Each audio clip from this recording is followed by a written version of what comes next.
Olá pessoal, tudo bem? Professor Fábio, sou coordenador da área de TI do EAD. Estou aqui hoje com mais uma aula do projeto integrador extensionista com os meus parceiros aqui, professor Henrique, coordenador, professora Clarine, coordenadora, e o tema da aula de hoje vai ser ética e compliance. O foco agora vai ser no compliance. A gente vai entender melhor algumas questões relacionadas a esse tema. Então eu gostaria de chamar o professor Henrique para discorrer um pouco a respeito do que seria o compliance. Não, compliance é um termo inglês, né, que traduz da seguinte forma: é um conjunto de regras e procedimentos para garantir que a empresa cumpra todos os requisitos legais, ou seja, que ela não burle a lei. Agora, esse compliance, ele cresceu no Brasil, né? Ele começou a ganhar notoriedade a partir dos escândalos envolvendo as grandes empreiteiras e governo federal. Foi um escândalo assim mundial, né? Acho que a maior cifra já registrada em escândalos de corrupção. Essas empresas foram penalizadas, algumas fecharam, outras tiveram aí as suas marcas desvalorizadas, o rol de clientes dessas empresas diminuiu, o que se comprova que agir fora da lei, ou seja, agir de forma antiética, não tem resultado. Pode ter um resultado imediato ali naquele momento, mas as empresas perderam e perderam muito. E por essa razão, algumas quebraram, as outras empresas começaram a enxergar a importância do compliance, ou seja, estabelecendo regras rigorosas, né? Para quê? Para que se evite ao máximo burlar leis. Quando que a gente burla lei, professor Fábio? Vou dar um exemplo. Então, nós temos hoje a licitação. A licitação ali, sempre que falar de burlar a lei, corrupção, entra na licitação, né? Por quê? A licitação é um processo público onde você vai escolher uma empresa para prestar um serviço para sanar uma demanda do setor público. Por isso, licitação. Licitação envolve diretamente a administração pública. Então, por meio de uma licitação, você consegue canalizar, né? Eu vou escolher aquela empresa porque é meu compadre e ele vai me dar uma comissão. Tá? O professor, o fato de ter licitação garante que a empresa está sendo ética ou a forma como essa licitação ela é feita que vai garantir se a empresa ela tem a ética ali presente dentro da organização? Essa pergunta é maravilhosa, professor, porque nós falamos na aula 1 e 2 sobre a tentação. Sim. Né? O que é tentação? O setor público tem lá um cidadão que não é muito ético e ele precisa de parceiros. Para ele praticar algo ilegal na administração pública, ninguém pratica nada sozinho. Sim. Então ele precisa de um parceiro ou aquele que tem um pensamento similar, né? Então, existe uma licitação, por exemplo, para construir uma avenida, asfaltar uma avenida. Vai dar 30 milhões. Quem não quer pegar uma obra de 30 milhões? Então, existe uma briga. 10, 15 empreiteiras brigando por esse bolo. E aí, quem vai ganhar? Aquele que apresentar a melhor proposta financeira, ou seja, um valor menor, com garantias, ou seja, todo como a lei da licitação já preconiza. Então ele pode ir pelo caminho real, o caminho correto, né? Ou ele pode ir pelo plano B. Qual seria o plano B? Eu vou entrar com um valor alto, só que 20% eu vou entregar para o cidadão que vai me escolher. Ou de repente, eu vou escolher um material mais inferior, de uma qualidade duvidosa. O asfalto ele precisa ter 10 centímetros de manta. Você diminui para 5, você já teve um lucro fenomenal. Aí o fiscal, olha só, as pessoas acabam se envolvendo na tramóia, né? no crime, na falta de ética. E aí, a hora que o Ministério Público começa a investigar, ele vai puxando o fiozinho e vai aparecendo os peixes pequenos, peixe grande, e todo mundo é inocente, né? Então, assim, precisa de um agente público e precisa dos comparsas, ou seja, o crime, a falta de ética, ela não ocorre sozinha, tá? A professora se lembra de alguma situação na qual já tenha lido, tenha visto na mídia, ou às vezes até vivenciado, né, professor, né? Eu vou interromper, professora, quebrar o protocolo aqui. Nós temos um caso recente de uma empresa parceira nossa que participou, é uma empresa pequena, que participou de uma licitação da Petrobras para fornecer material didático, tá? E aí a Petrobras colocou no edital, que bacana isso, né? Requisitos para participação, capital social acima de 10 milhões de reais. Quem que tem hoje um capital social acima de 10 milhões de reais? Um ou dois. Ou seja, você acha que houve alguma falta de ética aí, professora? Com certeza. Desculpa interromper. Não, na verdade, nós vemos essas situações, elas não são diárias, né? Lógico, porque são uma licitação, são obras grandes, que nem nós falamos aqui, mas nós vemos sempre, né? Escândalos de licitações, não só licitações, né?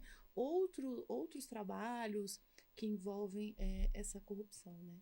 Então, eu falo que a ética que nós estudamos na aula passada, que é a ética empresarial, ela age de forma correta e justa. E o compliance, o que ele faz? Ele garante que essas regras são aplicadas. Então, mas mais importante do que garantir é a fiscalização, é a auditoria. Então, hoje, as empresas que praticam compliance, elas têm, por exemplo, o professor Fábio trabalha no setor de vendas. Então, durante uma semana, alguém do compliance vai ficar dentro do setor de vendas, acompanhando todos os processos, tá? Historicamente, numa empresa privada, os maiores casos de falta de ética e que burlam as políticas de compliance é o setor de compras, tá? Hoje, o setor de compras, a gente vai falar de novo, tá? Sobre tentação. Então, por exemplo, eu sou de uma empresa privada. Eu sou o chefe do setor de compras. Eu preciso comprar para minha empresa. Vamos dar um exemplo assim que envolve uma cifra elevada. Eu preciso comprar 50 computadores. Fala uma marca famosa e cara aí, professor. Eu ia falar Apple, mas aí o professor vai achar que eu sou... Não, é muito caro. Eu sou tendencioso. Vamos pegar Lenovo. Lenovo. Aí eu faço lá um processo, chama concorrência, né? E sempre assim, é uma prática a empresa ter pelo menos 3 orçamentos. E aí eu pego os 2 orçamentos que mandaram primeiro e ligo para o meu parceiro, eu tenho 2 orçamentos que chegaram nesse valor, diminui aí. Isso o compliance está sendo quebrado, eu estou canalizando, ou seja, eu estou dando prejuízo para a organização. Tá? Então, o setor de compras, ele é assediado o tempo todo por propostas indecorosas. A gente fala de propina, de presentinho. Então, o manual de compliance de muitas empresas, ele coloca lá todo presentinho, a empresa ela pode receber, só que fica numa sala e ao final do período X, esses presentinhos são sorteados para os funcionários. E olha que interessante, né, pessoal? Ali a gente está vendo na tela alguns elementos do programa de compliance. Valores e código de conduta, educação e treinamento, porque eu acho que é um processo constante, né? A gente tem que trabalhar isso de forma regular. A questão das auditorias, né, professor? O professor citou as auditorias e investigações, que eu acho que é aquele momento no qual você não tem só o código, você faz a aplicação ali direta do código, se ele está sendo bem implantado na empresa. E a gente tem os famosos canais de denúncia, né, que hoje em dia se tornaram algo, até de certa forma, se você for olhar, comum, né? As empresas, elas implantam... Ouvidoria. Por exemplo, eu sou amiguinho da professora Clarine. Aí eu vejo ela praticando algo assim, mas eu sou amigo. Puxa, que chato. Mas eu estou incomodado, né? Com o meu padrão de ética. Puxa vida, o que eu faço com essa Clarine? Eu faço uma ouvidoria anônima. Daí, pessoal... professora Clarine cometeu isso, isso, isso. Vai se fazer uma investigação, Sim. tá? Eu estou sendo traíra, estou agindo com falta de ética. Isso precisa ser analisado. Eu denunciando a colega, né? Significa que eu não compactuo com Sim. uma atitude que ela cometeu, mas não quer dizer que eu seja inimigo. Eu escrevi um livro de auditoria e investigação de fraudes, tá? Então, no curso de gestão de segurança privada. E o processo de investigação de fraude, ele é doloroso. Tá? Imagine assim, o professor Fábio está no trabalho dele e chega alguém designado pela empresa e fala, professor, fui designado investigador de fraude. Então, eu preciso que o senhor dispense um tempo X, um horário, você vai designar na sua agenda, todo dia um horário X, você vai responder 500 perguntas e provas documentais, porque você está sendo investigado. Tá? Sim. Porque o compliance te fisgou ali. Então, é bom. Eu não me incomodo. Aliás, assim, a investigação, ela incomoda, porque você sai da sua rotina. Mas é uma prática salutar. Você ser investigado não quer dizer que você é culpado. Sim. Tá? É melhoria do processo. É um levantamento que está sendo feito ali, né? E quando você falou ali em educação e treinamento, às vezes a gente não sabe. Puxa vida, será que eu estou sendo antiético? Então, essa educação e treinamento, ela vai ter como base o manual de ética, o código de compliance. Aí, olha, isso pode, isso não pode. Então, às vezes, a gente pode cometer algo errado de forma inconsciente, ou seja, eu não sabia, foi por ignorância. Às vezes você está fazendo alguma coisa ali que dentro da sua cultura é algo normal, mas vamos pegar uma situação que não seja tão quantitativa, mais qualitativa, né? Uma situação, por exemplo, de assédio moral. Algo que você fala de forma regular, que está ofendendo ali. Você está falando de mim, professor? Tudo vocês estão falando de mim aqui. A gente pega casos, professor, né? Não estou falando do professor. Mas dentro da minha cultura é algo normal. De repente eu fui criado dessa forma, né? Mas para outras pessoas aquilo lá é extremamente danoso, no sentido de que você tem que ir para algum lugar para ouvir aquilo ali todo dia, né? Então, eu acho que aí entra essa questão da importância dos canais de denúncia, né? Para fazer esse levantamento e verificar, olha, o que está acontecendo? Está havendo assédio moral mesmo? Quando você fala do assédio moral, ele não necessariamente está relacionado a uma ofensa, mas sim a pessoa pode chegar para você, Clarine, olha, eu tô com esse esquema aqui, ó. Você está dentro? É um assédio moral. Sim. Se você não estiver dentro, você está fora do grupo. Então, é um motivo para se promover uma denúncia. Olha, eu fui assediado, se eu não entrar no esquema assim, assim, assado. Então, a gente está no ambiente, nós temos os nossos padrões éticos e às vezes nós somos forçados, né? Sim. Por uma equipe inteira a entrar no esquema. E se você não entrar? E esse treinamento é importante porque às vezes a empresa tem toda essa prática do compliance, mas ela não envolve o funcionário. O funcionário entra, começa a trabalhar ali, que nem você falou, tem as normas, mas não é colocado para ele de uma forma clara, incisiva. Olha, o treinamento cada 6 meses, né? Não precisa ser semanal, mas cada 6 meses, olha, alterou tal norma, nós colocamos uma regra. E que nem você falou, às vezes o funcionário ele está trabalhando normalmente e para ele aquilo é normal. Sim. Então, a principal função também da empresa é divulgar essas normas, né? Não adianta só ter no papel, né?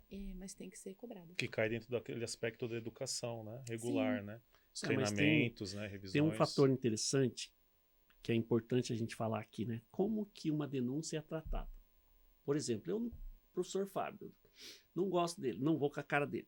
Tem um jeito assim de samurai, não gostei. Vou fazer tudo, olha só, vou fazer tudo para prejudicá-lo. Jeito, né, Sim, tem muito isso também. Aí eu pego e faço uma denúncia. Invento um monte de coisa só para me livrar do cara. E aí, quem vai receber essa denúncia? Qual é o setor da empresa que recebe e como ela é tratada? Tem ouvidoria, tem o canal de denúncia. A pessoa que vai ler essa mensagem, qual a formação, qual é o preparo que ela precisa ter, quais os procedimentos que ela precisa adotar dentro dos padrões éticos. É o RH? É o diretor? Quem? Né? Quem que vocês acham? Sim, tudo isso vai estar determinado, né? Por exemplo, eu acho que é direcionado, né? Então, é uma conduta, né? Um bom convívio ali com o pessoal da equipe. Provavelmente o RH vai analisar o comportamento, vai chamar esse funcionário, né? Para ouvi-lo também, porque é muito fácil você receber uma denúncia, que nem você falou. Eu não gosto do Henrique, eu faço uma ouvidoria. Então, o Henrique, ele não é uma foto, ele é um filme, então ele tem uma história, não é somente aquilo que o outro falou. Então, realmente, os órgãos que vão receber essa ouvidoria, eles devem estar atentos para não cometer também injustiça. Sim. Né? Porque não é assim, eu não vou... Aquele que me incomoda, eu vou fazer uma ouvidoria. Não é bem assim. Então, acho que tudo tem que ser analisado corretamente, para ver o setor responsável para cada denúncia. E tem que ficar registrado, porque se é a primeira denúncia e é estranha, por exemplo, eu falo que o professor Fábio, vou dar um chutão aí, tá, Fábio? Assim, eu invento assim, ó, o professor Fábio é feio. É feio tem defeito. E bate no cachorro. Viu? Não ainda. tem defeito, é feio e bate no cachorro. Sim. Né? Fica registrado. Uhum, Né? Poxa, exato, ele é feio e bate no cachorro. Se mais alguém lá na frente falar que ele é feio e bate no cachorro, Tem opa, não sou só eu. Exatamente. Tem mais gente. Sim. Então vai se construindo um histórico. Sim, porque tá? o fato isolado também, ele pode, né, nós não podemos cometer injustiças, né? Então, não é somente o que eu gosto. Eu não vou só trabalhar com pessoas que eu gosto, porque isso também que é saber conviver e trabalhar em equipe, né? É importante que o aluno que está atento, ele está percebendo, poxa, isso aí vale a pena colocar lá no meu diagnóstico. Sim. Né? Como que é tratado. Tem compliance, tem manual, tem código, tem canal de denúncia, tem ouvidoria. Olha só. Para onde vai essa ouvidoria? Como que ela é tratada e quais os procedimentos que são adotados. Tem investigação de fraude. Então, já hashtag fica a dica. Aprendi isso com o professor Fábio lá no Instagram. Sim. Hashtag fica a dica. Objetivos do compliance. O que o compliance, para que existe? Qual a finalidade? Para que serve? Não somente regras, né, de boas condutas, mas também seguir a lei, né? Então, não estar fora da lei. Então, cumprir Mas por as que regras. que é importante seguir a lei? Porque tem sanções, né? Nós temos penalidades. O empresário dinheiro. pensa no quê, professor Fábio? Dinheiro sempre. Lucro. Né? Lucro. Se eu tenho, por exemplo, uma sanção, você falou, né? Sanção com C cedilha. Não é o sanção da Dalila, hein? Não. Sanção com C cedilha significa que eu vou receber, pode ser uma advertência, a empresa recebe um termo de ajustamento de conduta, ou ela já é sapecada com uma multa milionária. Sim. Imagine, hoje eu tenho uma empresa que está começando a crescer e eu recebo uma multa de 2 milhões de dólares ainda. Vamos dolarizar aqui. Sim, realmente. Então, o compliance ele tem o objetivo, proteger a empresa Exatamente. de sanções. Sim. Tá? E de fechar. Sim, com certeza. No que nem a gente vai pegar um exemplo, por exemplo, da LGPD, né? A forma como a empresa trata as informações que chegam, né? No sentido de, será que toda informação que chega dentro da minha empresa eu vou ter que vou poder torná-la pública? Que tipo de utilização que eu estou fazendo dessa informação? Né? Como os meus colaboradores tratam essas informações? E a LGPD, ela prevê vários níveis de penalidade, que começam com penalidades brandas, desde uma notificação, até multas que são relativamente pesadas para uma empresa. Né? Você tem também a questão, por exemplo, de você inutilizar servidores, informação. Né? A empresa ela não pode reter uma informação que está sendo mal utilizada. Enfim, né? Eu acho que tem tudo para todos os gostos. Basta, Professora Clarine, a senhora é a gestora do tempo. Como é que nós estamos? Vamos ver o tempo. 5 minutos. 5 minutos. Gente, olha, eu não sei se eu estou sendo tendencioso, se eu estou sendo antiético, mas que aula boa, hein? Que assunto gostoso Sim. de tratar. Então, assim, com a autorização de vocês, eu queria propor assim, 1 minuto de cada um de nós para as considerações finais dessa aula sobre compliance. Quem quer começar?